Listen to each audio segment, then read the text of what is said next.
রাজধানীতে নারী যাত্রীদের নিরাপদ ও স্বাচ্ছন্দ্যে যাতায়াত নিশ্চিতে চালু হয়েছে মহিলা বিশেষ বাস সার্ভিস।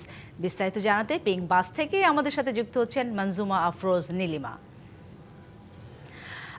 মনজুমা, জানতে চাই যানজটের এই মহানগরী ঢাকায় কেমন দেখতে পাচ্ছেন পিঙ্ক বাসের সার্ভিস, আর নারী যাত্রীরা কি বলছেন সার্বিক ব্যবস্থাপনা যাত্রী সেবা নিয়ে?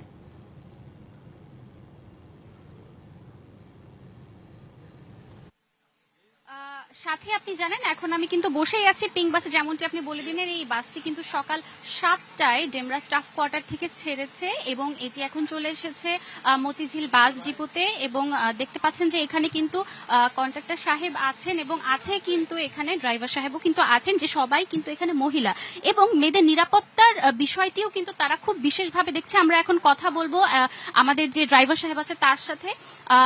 আচ্ছা, আজকে আসলে কতজন যাত্রী পেয়েছেন প্রথম দিনে? আচ্ছা, আমরা অগণিত যাত্রী পেয়েছি। তো যাত্রীরা সবাই মহিলা ছিল এবং তাদের সাথে আমি নিজেও কথা বলেছি যে তাদের অনুভূতিটা আসলে কেমন ছিল। দু একজনের সাথে কথা বলতে পেরেছি, কারণ সবার সাথে কথা বলা পসিবল না। তো তারা বলছে যে ভালো লেগেছে এবং আমি জিজ্ঞাসা করলাম যে অনেকগুলো কমেন্ট আসছে গতকাল থেকে যে ভয় পাওয়ার একটা বিষয় থাকে।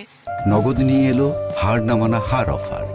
সর্বনিম্ন 10,000 টাকা রেমিটেন্স নগদে পাঠালে থাকছে স্বর্ণের হার জেতার সুযোগ। জিজ্ঞাসা করলাম আপনাদের কি ভয় পাচ্ছেন? বললেন একদমই না, আমরা একদমই কোনো ভয় পাইনি এবং আমরা খুব এনজয় করছি বিষয়টাকে। আচ্ছা, ই টিকিটের বিষয়টা কিন্তু আমরা জানি এবং আমরা কিন্তু আরো জানি যে ইতিমধ্যে 10টি বাসের মধ্যে আসলে 3টি বাসে সিসি ক্যামেরা এবং ট্র্যাকার লাগানো আছে। সে জায়গা থেকে একজন চালক হিসেবে নারীর নিরাপত্তাটা কিভাবে দেখছেন, কারণ যেখানে সবই নারী?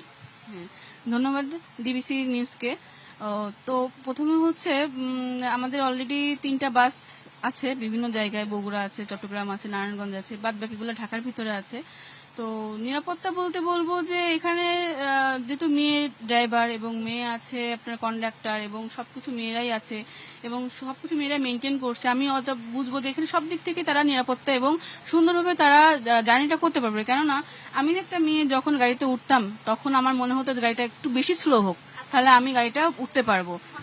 আসলে আমরা কিন্তু তার কথা বুঝতে পেরেছি এবং বিআরটিসি কিন্তু জানিয়েছে আগামী 3 মাসের মধ্যে তারা আরো অনেক বেশি বাস সার্ভিস চালু করবে এবং এখানে কিন্তু 10টা থেকে 50টা অর্থাৎ কিছু ইলেকট্রিক ভেহিকেল এখানে চালু করারও কিন্তু আমরা কথা শুনেছি। এই ছিল পিঙ্ক বাস থেকে মতিঝিল ডিপো থেকে আমার কাছে সর্বশেষ তথ্য। ধন্যবাদ মনজুমা।